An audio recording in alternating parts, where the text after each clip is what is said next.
The man I was told to fear my entire life looked me straight in the eyes and said 5 words that shattered everything I thought I knew. "I'm your real father, Viola." I stood there in his doorway, frozen, my whole body trembling. For 25 years, my parents warned me about this man. They called him dangerous, unstable, a monster. But standing in that quiet living room with its neat bookshelves and the smell of fresh coffee, I realized something that made my blood run cold. The monsters were never across the street. They were sitting at my dinner table every single night. But let me back up, because you need to understand how a 32-year-old woman ends up standing in a stranger's house, discovering her entire life was built on lies. My name is Viola Brennan, or at least, that's what I thought my name was. I'm 32 years old, and I work as an accountant at a mid-sized firm in Lancaster, Pennsylvania. You know the type of job. Decent salary, fluorescent lights, and a coffee machine that sounds like it's dying a slow, painful death every time someone uses it. I've been there for 8 years, which in accountant years is basically a life sentence with good behavior. I grew up in a nice house on Maple Ridge Drive. White fence, green lawn, the whole American dream package. My parents, Jose and Constancia Brennan, were respected in our community. My father worked in insurance for 30 years. My mother was a homemaker who volunteered at church functions and always brought the best casserole to neighborhood potlucks. From the outside, we looked like the perfect family. From the inside, it was a different story entirely. I have 2 siblings. My older brother, Wesley, who's 35 and has somehow managed to fail upward his entire life. The man has had 6 different business ventures, all funded by our parents, and all spectacular failures. But does anyone call him irresponsible? Of course not. Wesley is the golden child. Wesley can do no wrong. Wesley once crashed my father's car into a mailbox while texting, and my mother blamed the mailbox for being in the wrong place. That mailbox had been standing there for 15 years. But apparently it chose that exact moment to jump in front of Wesley's car. Then there's my younger sister, Nadia, 28, who decided that finding herself required visiting every country in Europe on our parents' dime. She sends postcards from Barcelona and Florence, while I'm the one driving our mother to her doctor's appointments and picking up our father's prescriptions. And then there's me, the middle child, the invisible one, the one who does everything and gets nothing. I used to think I was just unlucky. Some families have a favorite child, and I simply wasn't it. I told myself it didn't matter. I told myself that being responsible was its own reward. I told myself a lot of things to help me sleep at night, but there was always this feeling I couldn't shake, this sense that something was fundamentally wrong. My mother looked at Wesley and Nadia with warmth and pride. When she looked at me, there was something else in her eyes, something guarded, almost like fear. I remember being 7 years old when the man moved into the house across the street, Theodore Ashford, a quiet man with gray-streaked hair and kind eyes. He kept to himself, maintained his yard, and never bothered anyone. But the moment he arrived, my parents sat me down for a very serious conversation. They told me Theodore Ashford was dangerous. They said he had done terrible things. They said I should never, under any circumstances, speak to him or go near his house. If he ever approached me, I was to run home immediately and tell them. My father's face was stern. My mother's hands were shaking. I was 7. I believed them completely. For 25 years, I crossed to the other side of the street whenever I passed his house. I avoided eye contact. I warned friends who came to visit. The monster across the street became part of my childhood mythology, like the boogeyman or the thing hiding under my bed. But monsters under beds aren't real. And as I would soon discover, neither was the story my parents told me. It started 3 months ago on a Tuesday. I remember because Tuesdays are when I do my parents' grocery shopping. Yes, at 32 years old, I'm still doing my parents' grocery shopping.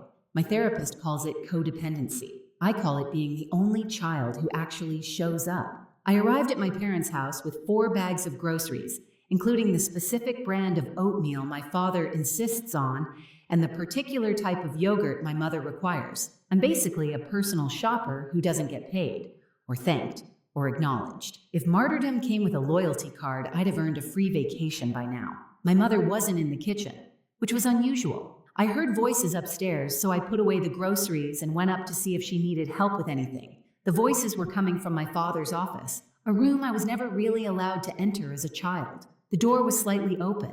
I heard my mother's voice first, tight and anxious, then Wesley's voice, calm and reassuring. They were talking about the house, about transferring the deed, about making sure everything was in Wesley's name before, and then my mother said something that stopped me cold. She said they needed to do it now, before Viola starts asking questions. I stood there in that hallway, grocery store loyalty card still in my hand, and felt something crack inside my chest. Before Viola starts asking questions. What questions? What were they hiding? I should have confronted them right then, but I didn't. Instead, I quietly went back downstairs, finished putting away the groceries, and told my mother I had to leave early for a work meeting. She barely looked up from her crossword puzzle. That night, I couldn't sleep. I kept turning those words over in my mind.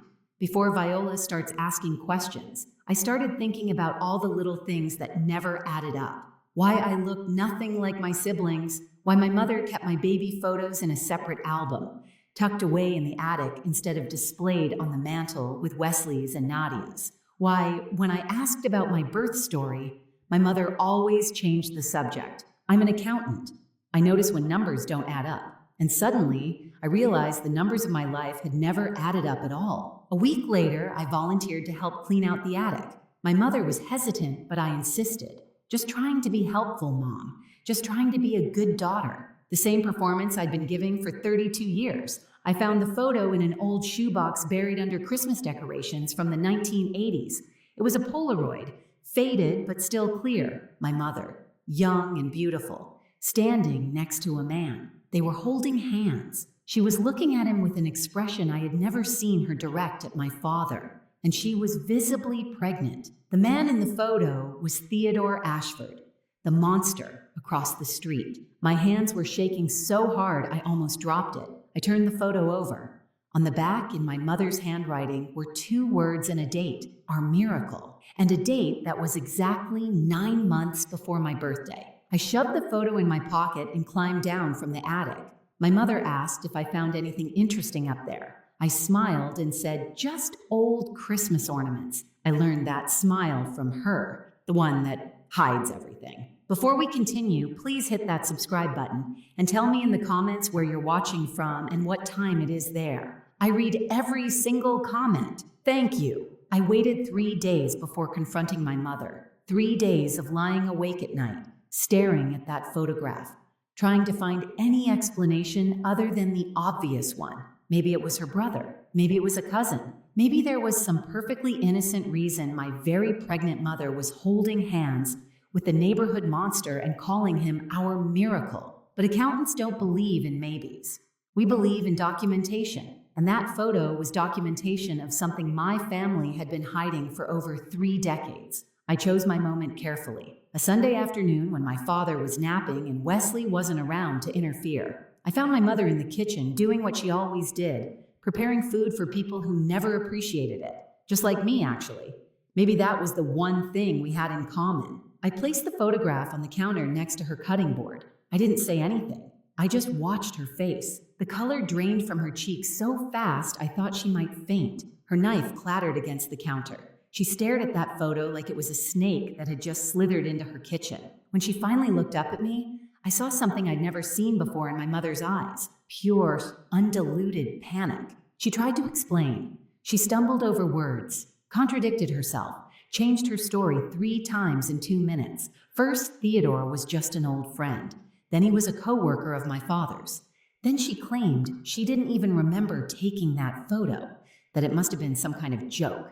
I asked her one simple question. Is Theodore Ashford my biological father? That's when panic turned to anger. My mother's face hardened into something ugly.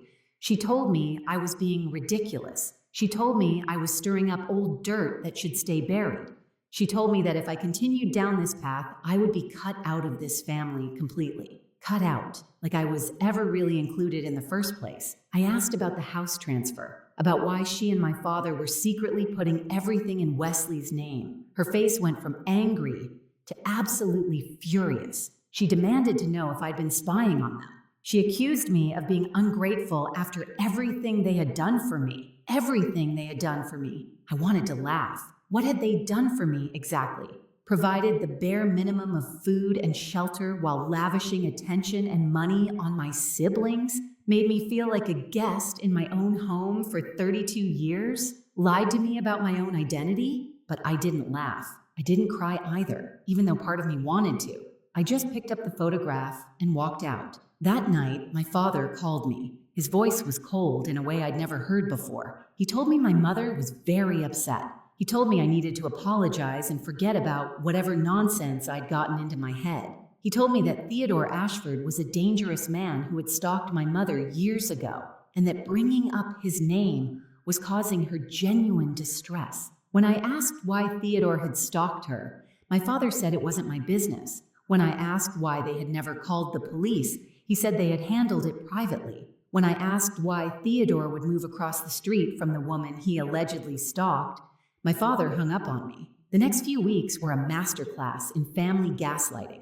Suddenly, everyone was concerned about poor, confused Viola.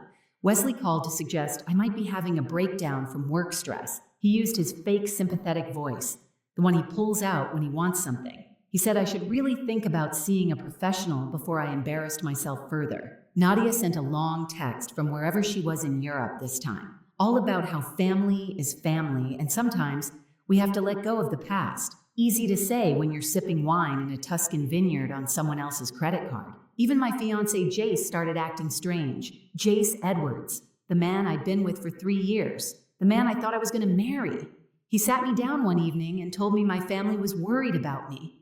He said I was becoming obsessed with something that probably meant nothing. He said I was embarrassing everyone with my conspiracy theories. Funny thing about Jace, he'd been trying to get my father to invest in his real estate development company for over a year. My father kept saying he'd think about it. And now suddenly, Jace was very interested in keeping the Brennan family happy. What a remarkable coincidence. His concern for my mental health arrived at the exact same time as his need for their money. I'm sure those two things were completely unrelated. I looked at this man I thought I loved and realized I didn't know him at all, just like I didn't know my family. Just like I apparently didn't know myself. I started doing research.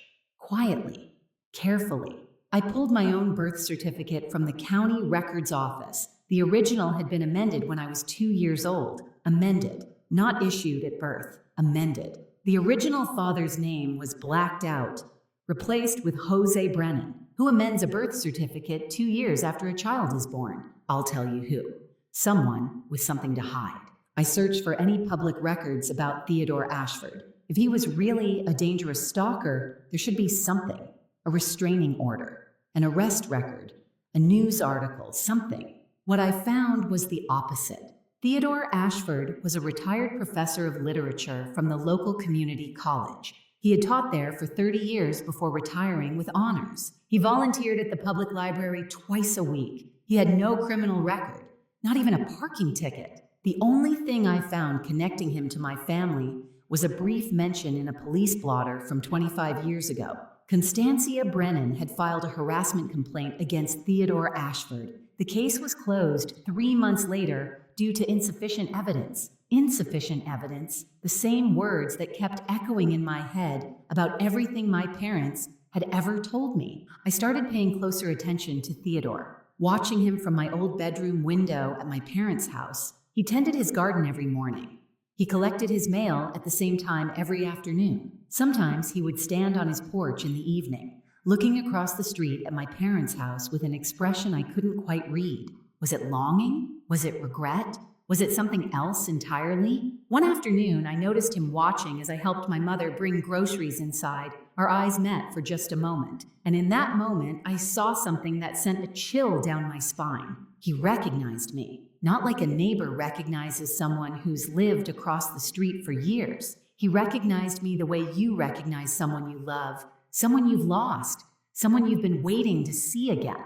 Then my mother called my name sharply, and I looked away. When I looked back, Theodore had gone inside. The next week, I received something in the mail that changed everything. No return address, my name handwritten in careful, elegant script. Inside was a DNA testing kit and a single note on plain white paper. The truth is waiting when you're ready. I stared at that note for hours. The handwriting didn't match my mother's or father's. It wasn't Wesley's messy scrawl or Nadia's loopy cursive, but someone knew.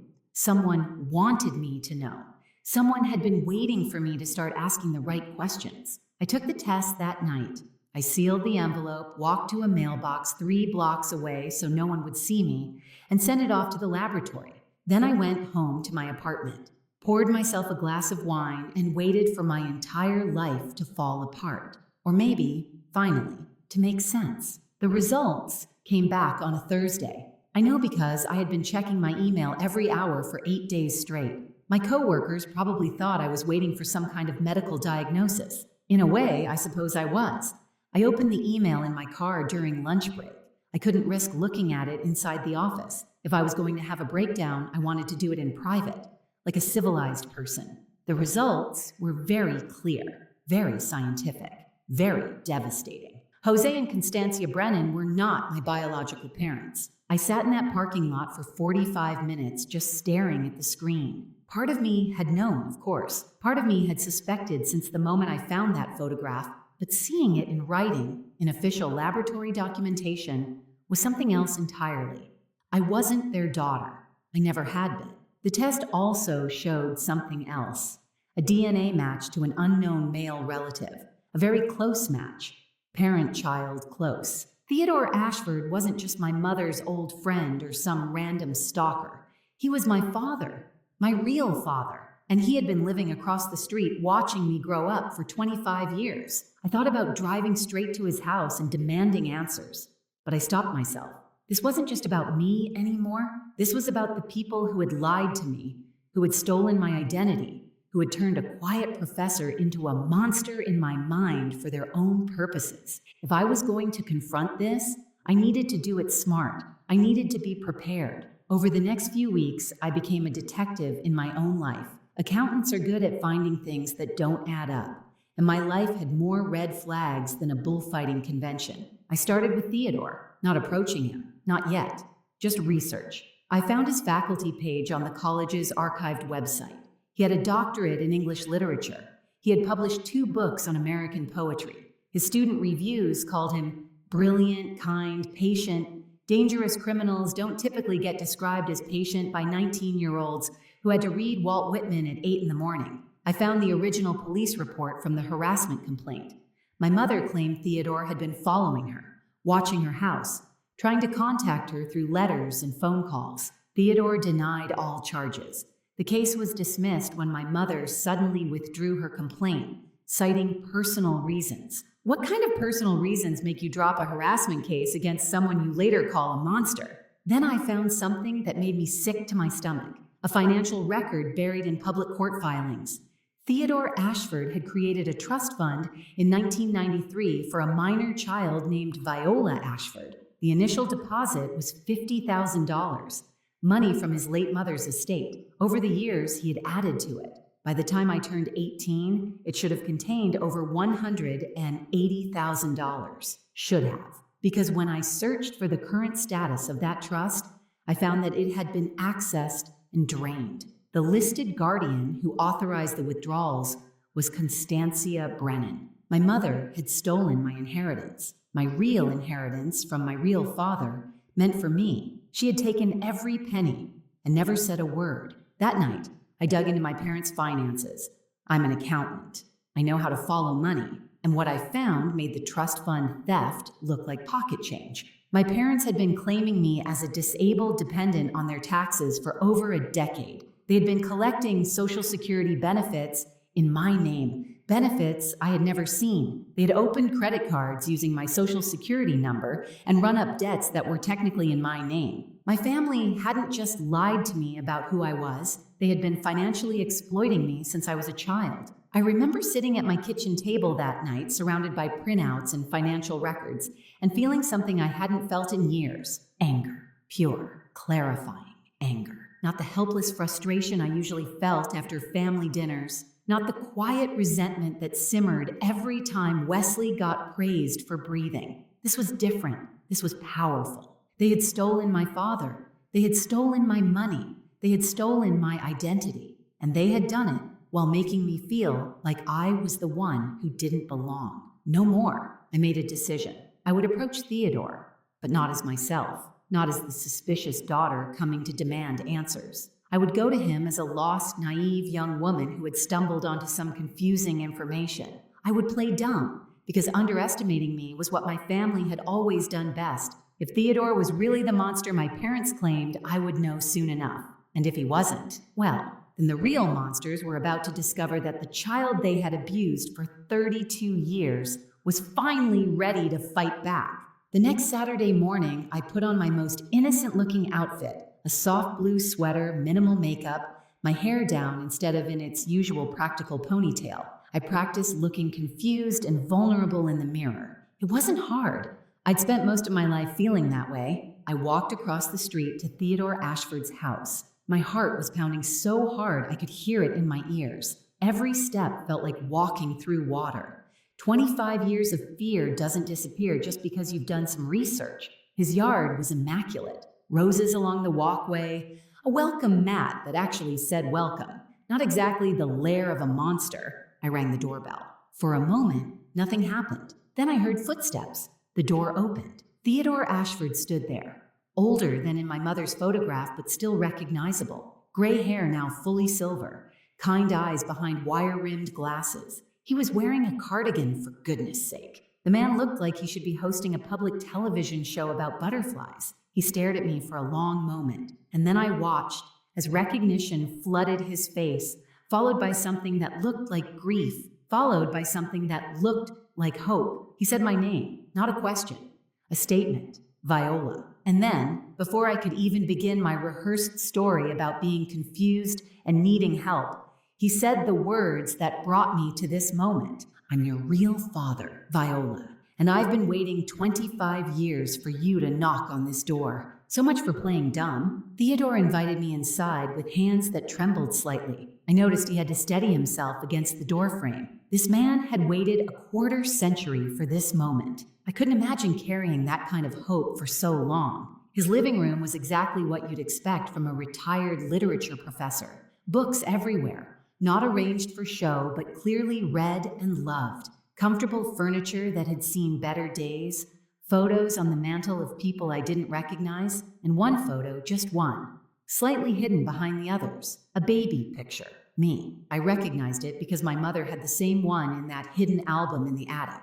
Theodore offered me tea, then coffee, then water. He was so nervous, he could barely complete a sentence. Finally, I told him to sit down before he wore a hole in his carpet. He laughed, this surprised, grateful sound, and I realized it was probably the first time in years someone had spoken to him like a normal person instead of a pariah. Over the next 3 hours, he told me everything. He and my mother had met at a bookstore in 1991. She was 23, working as a secretary, engaged to Jose Brennan. Theodore was 30, already teaching at the college.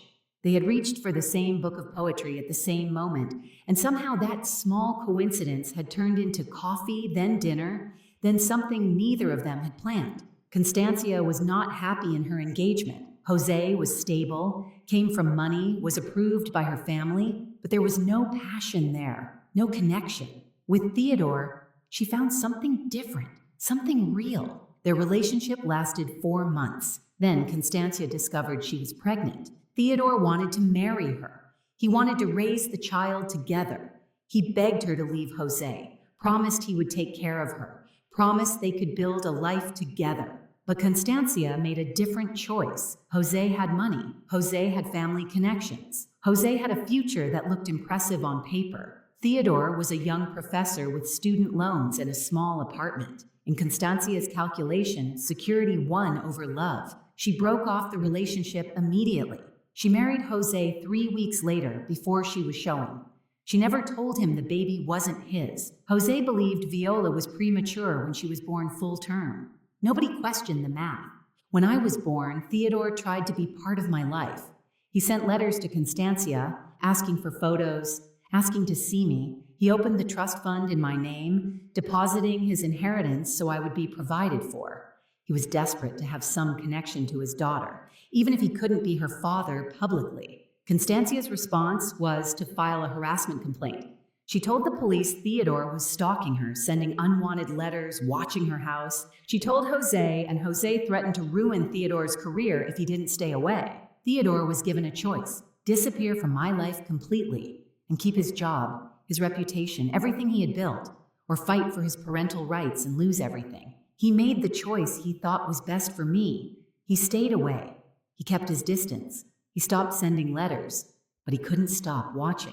When the house across the street went up for sale 5 years later, Theodore bought it. Not to stalk, not to harass, just to be close, just to watch his daughter grow up, even if she never knew who he was, just to make sure she was okay.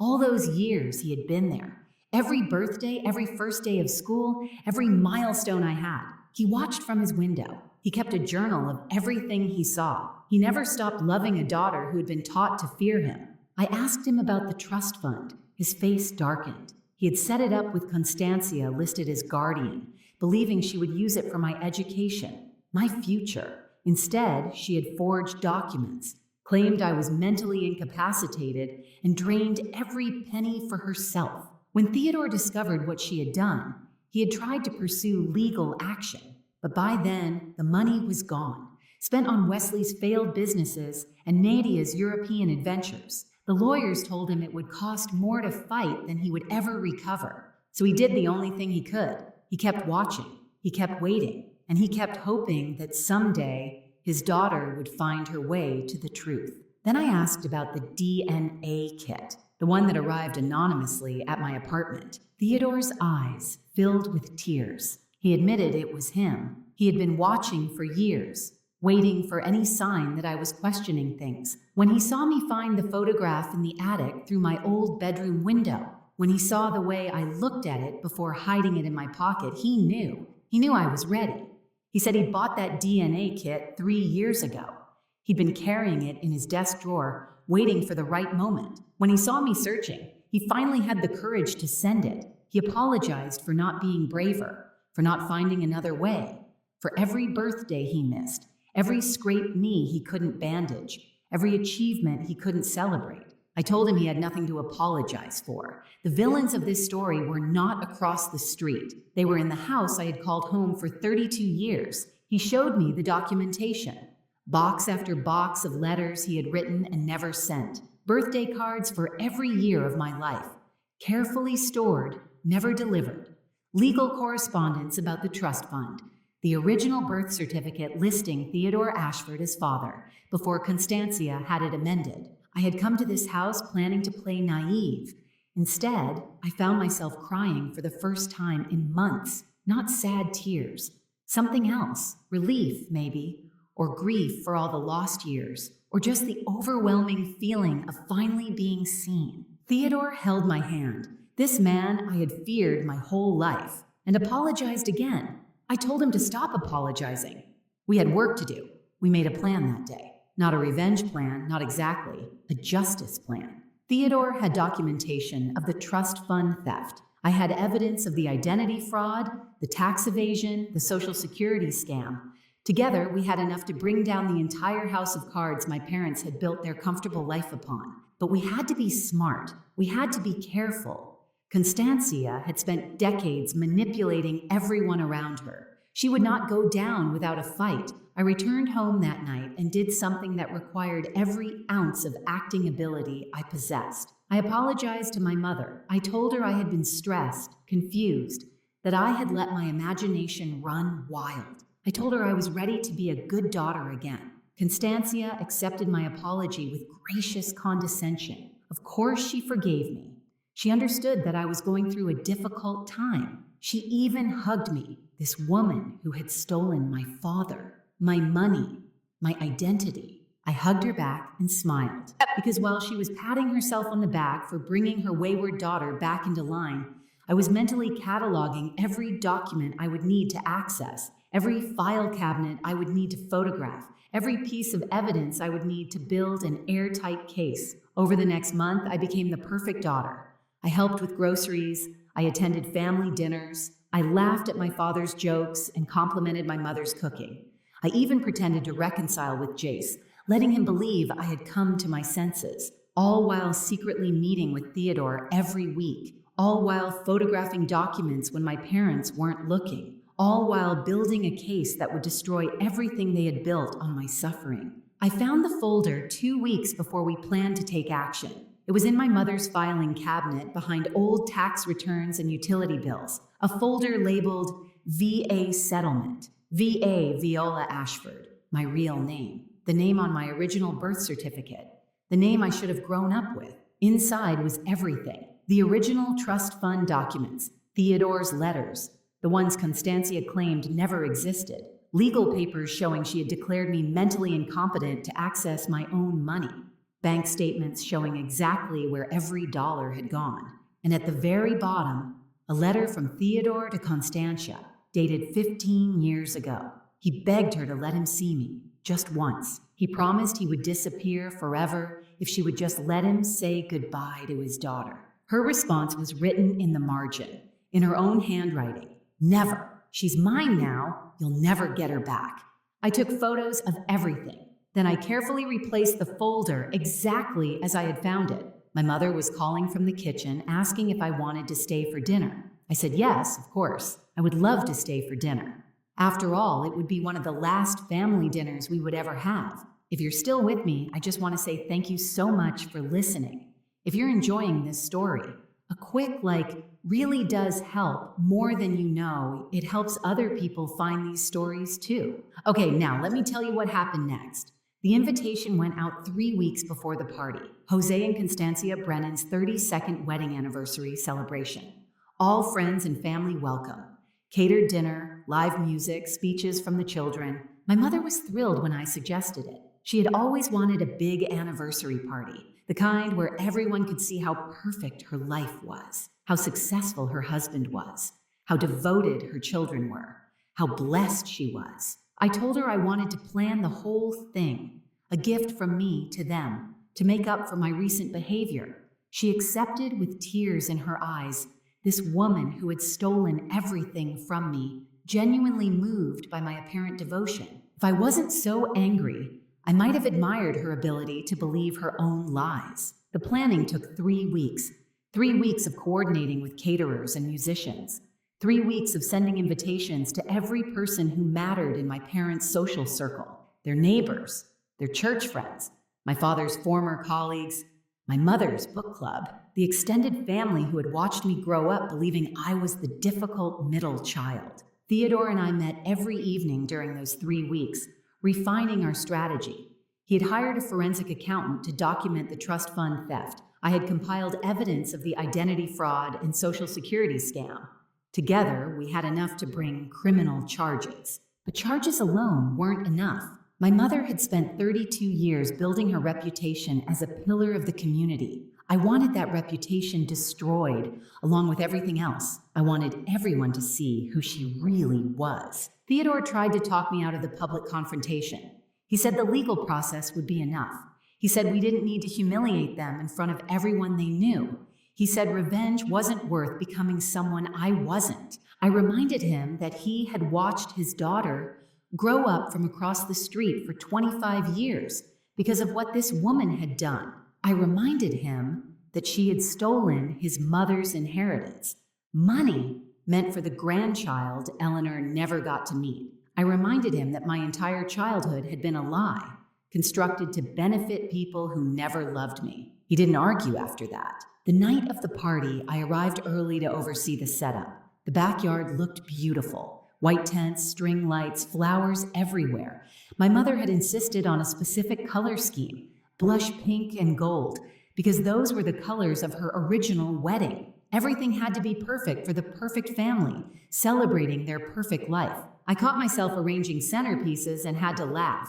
Here I was, planning the most elaborate family takedown in Maple Ridge Drive history, and I was still worried about whether the flower arrangements were symmetrical. Old habits die hard, I suppose. 32 years of being the responsible daughter doesn't just disappear overnight.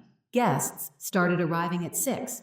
By 7, the backyard was full. 50 people, maybe more, all dressed in their Sunday best, all ready to toast 32 years of marital bliss. Wesley arrived with his wife, a quiet woman named Sandra who always looked slightly terrified. I had never really talked to her, but I suspected she knew more about our family's dysfunction than she let on. She avoided my mother like you avoid a rattlesnake you've spotted in the grass. Smart woman. I was starting to think she was the only one in this family with any survival instincts. Nadia had actually flown in from Portugal for the occasion. My mother was beside herself with joy. Her youngest daughter, home at last. Never mind that Nadia was home because I had secretly paid for her flight, telling her there was something important she needed to see. And then there was Jace, my fiancé, looking handsome in a new suit, already deep in conversation with Wesley about some investment opportunity. He had been particularly attentive lately, probably because he sensed the tide turning in his favor with my parents. If he played his cards right, he might finally get that investment from my father. I watched him laughing with my brother, two men bonding over their shared interest in my family's money, and felt absolutely nothing. Whatever love I had once felt for Jace Edwards had been replaced by something cold and hard, like a number that doesn't balance, like a column of figures that will never add up no matter how many times you check them. At 8 o'clock, dinner was served. At 9, the speeches began.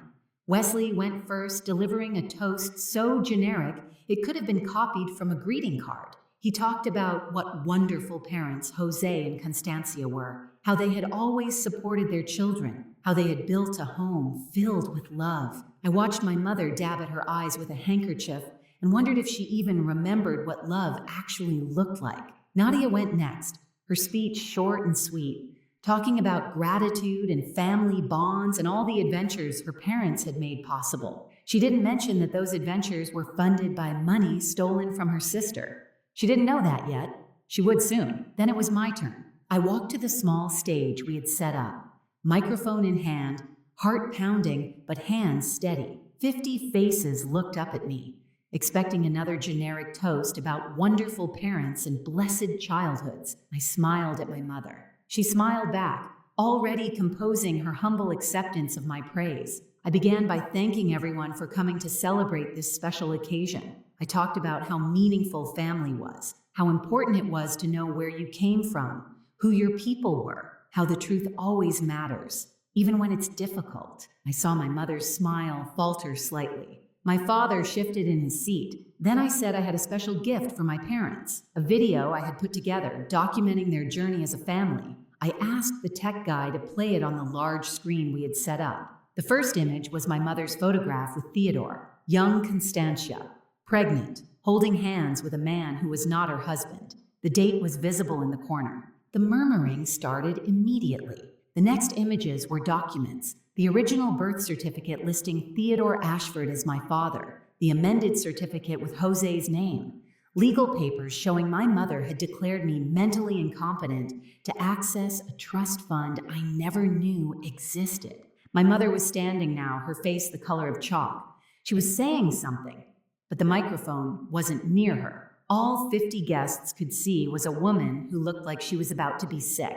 I continued narrating over the slideshow. I explained about the trust fund, $180,000 stolen from a child by the woman who was supposed to protect her. I explained about the Social Security fraud, the identity theft, the decades of financial exploitation. I told them about Theodore Ashford, the man across the street, the man they had all been warned about, the man who was actually my father, who had been kept from his daughter through lies and legal manipulation. And then I played the recording. I had made it 3 days earlier, hidden microphone in my purse during one of my helpful daughter visits. My mother's voice, clear as day, laughing about how easy it had been to drain Theodore's trust fund. My father's voice, joking that the fool had basically funded their retirement. Wesley's voice, explaining how he had forged the documents to make it look legal. The backyard was silent, completely, utterly silent. I looked at my mother.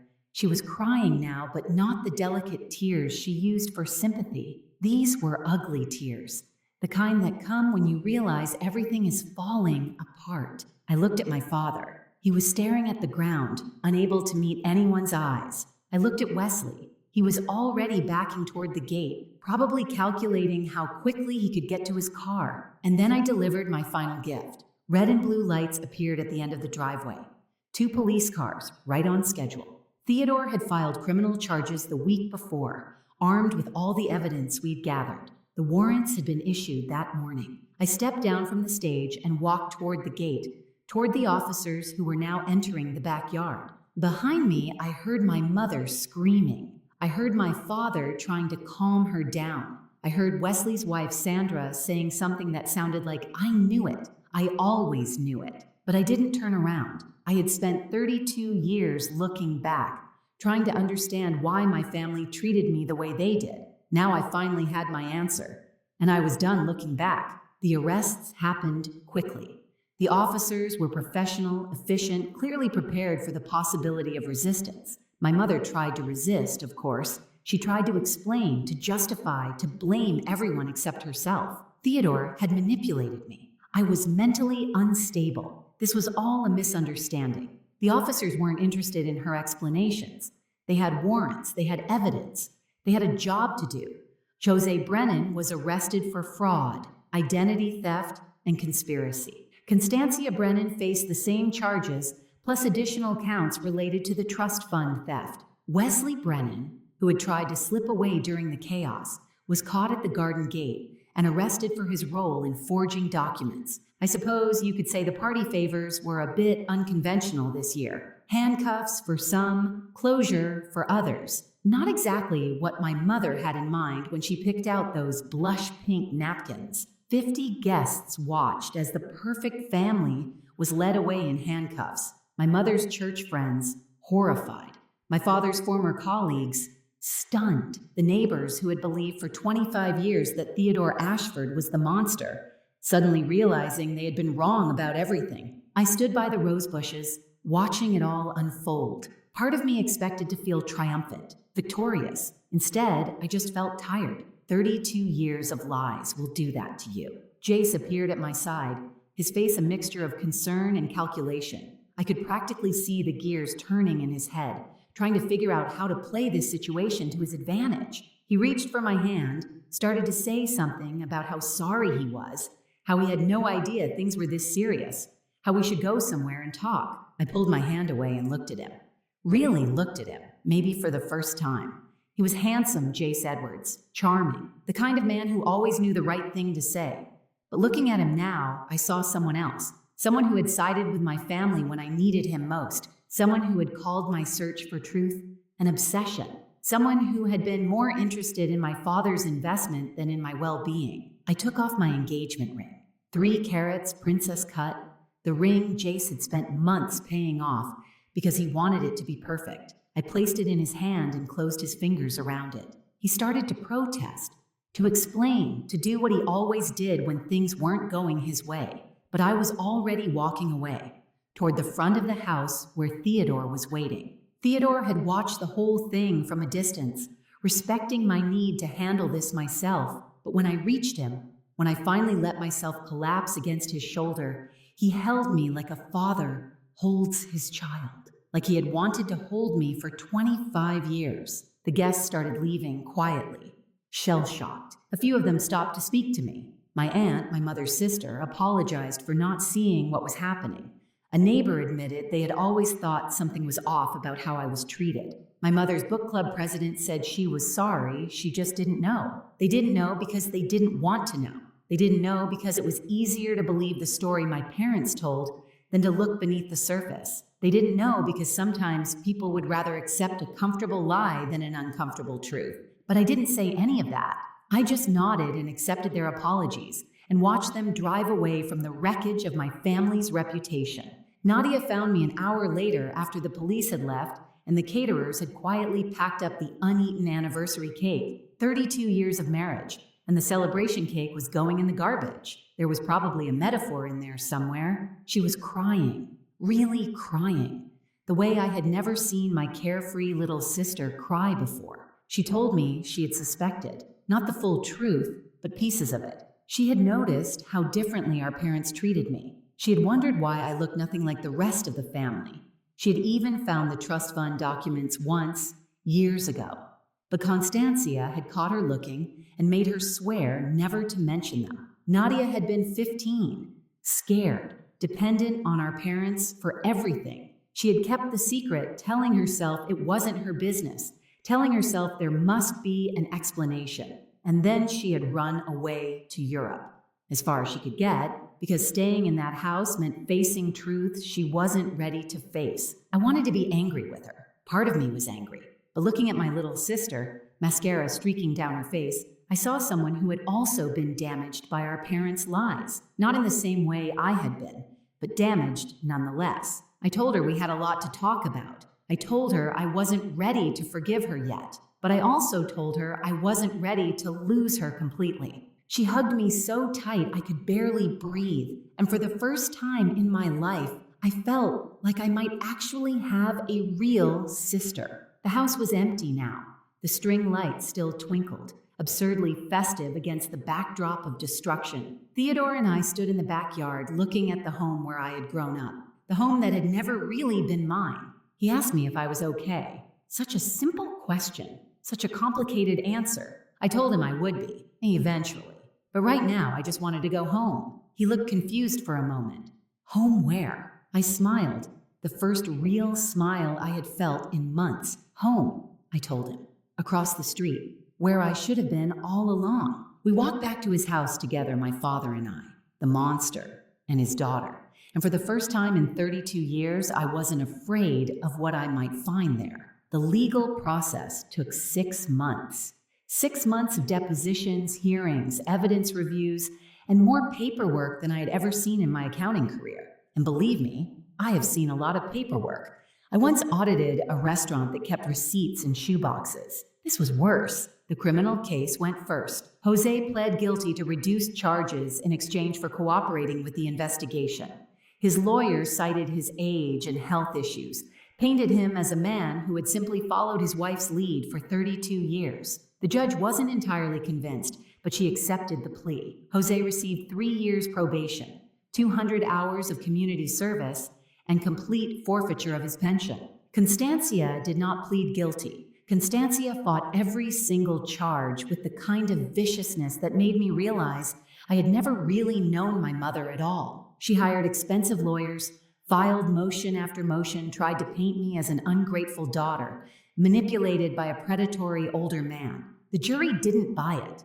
They deliberated for less than 4 hours. Constancia Brennan was convicted on 12 counts of fraud, theft, and identity theft. The judge sentenced her to 4 years in state prison. I was there for the sentencing. I watched my mother's face as the judge pronounced the verdict. For one brief moment, I saw something I had never seen before. Regret. Real regret. Not for what she had done to me, but for getting caught. Then the moment passed, and her face hardened into familiar bitterness. She looked at me as the officers led her away, and her eyes promised that this wasn't over. But it was over. For her, at least. For me, it was just beginning. Wesley's case was handled separately. His lawyer argued that he had been coerced by his mother. The jury was more sympathetic to this argument than I would have liked. Wesley received 18 months in prison and 3 years probation. He also lost his business license and his reputation, which for Wesley was probably the worst punishment. The golden child finally tarnished. His wife Sandra filed for divorce before his sentencing. We had coffee once. Turns out we had a lot in common, both survivors of the Brennan family dysfunction. The civil case came next. Theodore's lawyers documented every dollar that had been stolen, every forged signature, every lie told to financial institutions. The judgment was $340,000, the original trust fund, plus interest, plus damages. My parents didn't have that kind of money in cash, of course. They had spent it all on Wesley's failed businesses, Nadia's European adventures, and their own comfortable retirement. But they did have the house on Maple Ridge Drive, the one they had secretly transferred to Wesley's name, trying to protect it from exactly this kind of judgment. The court found the transfer fraudulent. The house was seized, sold at auction. After legal fees and court costs, I received $280,000. It wasn't everything they had stolen, but it was enough. I used part of the money to pay off my student loans, the ones I had taken out because my parents said they couldn't afford to help while secretly draining my trust fund. I put some into an emergency fund and used the rest for a down payment on a house.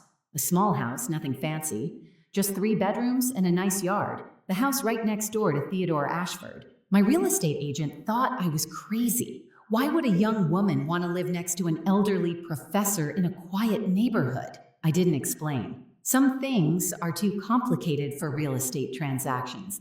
I quit my job at the accounting firm. 8 years of fluorescent lights and dying coffee machines were enough. I started my own bookkeeping business, working with small businesses and independent contractors who needed someone to keep their finances straight. It wasn't glamorous, but it was mine. My name on the door. My rules. My life. Theodore and I had dinner together every Sunday. He would cook his mother's recipes, the ones Eleanor had never gotten to teach me. I would bring dessert from the Italian bakery downtown. We talked about books, about history, about all the years we had missed. He showed me photos of my grandmother, a woman named Eleanor who had died when I was 5. She had known about me, Theodore said. She had wanted to meet me desperately, but Constantia had refused all contact, and Eleanor had died without ever holding her grandchild. I keep one of those photos on my nightstand now. Sometimes I talk to her, late at night when I can't sleep. I don't know if she can hear me, but it helps. Nadia and I are rebuilding our relationship slowly. She moved back from Europe, started working as a translator for a nonprofit. She visits once a month. We don't talk about our parents much. There's too much pain there, still too raw. But we talk about other things, sister things, future things. She's the only Brennan I kept. Jace tried to contact me a few times. Texts, emails, even a handwritten letter I threw away without reading. Eventually, he got the message. Last I heard, he was engaged to someone else. Good luck to her. The neighbors think Theodore and I are quite the pair. The retired professor and the accountant, living side by side, having Sunday dinners on the porch. I overheard one of them wondering if we were some kind of eccentric intellectuals. Dangerous criminals, the both of us. Watch out for the woman with the spreadsheets and the man with the poetry books. We might audit your taxes and then discuss Whitman. The Brennan house sold 8 months after the auction. A young family bought it. A couple with 2 children and a golden retriever. I watched the moving trucks from Theodore's porch and felt something unexpected. Peace. Not happiness exactly, but peace. One morning, about a year after the trial, I found Theodore sitting on his porch with a cardboard box. He looked different that day. Older somehow. Like he had been carrying something heavy for a long time and was finally ready to set it down. He asked me to sit with him. I did, settling into the chair that had become mine over the past months, the one with the faded cushion that Theodore kept meaning to replace but never did. I told him not to bother. That cushion had survived longer than my engagement to Jace, which meant it had earned its place. He said he had something for me, something he had been saving for 25 years. Inside the box were birthday cards, 25 of them, one for every year since he had moved across the street. Each card was still sealed in its envelope, my name written in Theodore's careful handwriting on the front. I opened them one by one. The card from my 7th birthday described watching me learn to ride a bicycle, how I had fallen 3 times, gotten back up each time, and finally pedaled to the end of the street with my arms raised in triumph. He had been celebrating silently from his window. The card from my 16th birthday mentioned a boy who had come to pick me up for what must have been my first date. Theodore had wanted to be the one standing on that porch, protecting his daughter, threatening the boy with vague but meaningful consequences. Instead, he had watched from behind his curtains. Every card was like that. 25 years of milestones observed from a distance. My graduation, my first car, my first apartment. He had documented all of it. He had loved me through all of it, even when I didn't know he existed as anything other than a monster. The card from my 30th birthday mentioned my engagement to Jace. Theodore had seen the ring when I visited my parents that Christmas. He had worried that something wasn't right. The Jace looked at me the way people look at investments rather than partners. He had wanted to say something but knew he couldn't. So he wrote it in a card I would never receive and hoped I would figure it out on my own. I did figure it out, eventually, just not soon enough. The last card was different. It wasn't sealed. It wasn't old. Theodore had written it just days before. It said, "I never stopped believing you would find your way home. And now that you're here, I want you to know something I've waited your whole life to tell you. I am proud of you, not for what you did to them, but for who you became despite them. You are strong and kind and brave. You are everything I hoped you would be. You are my daughter, and I love you. I cried reading that card, not the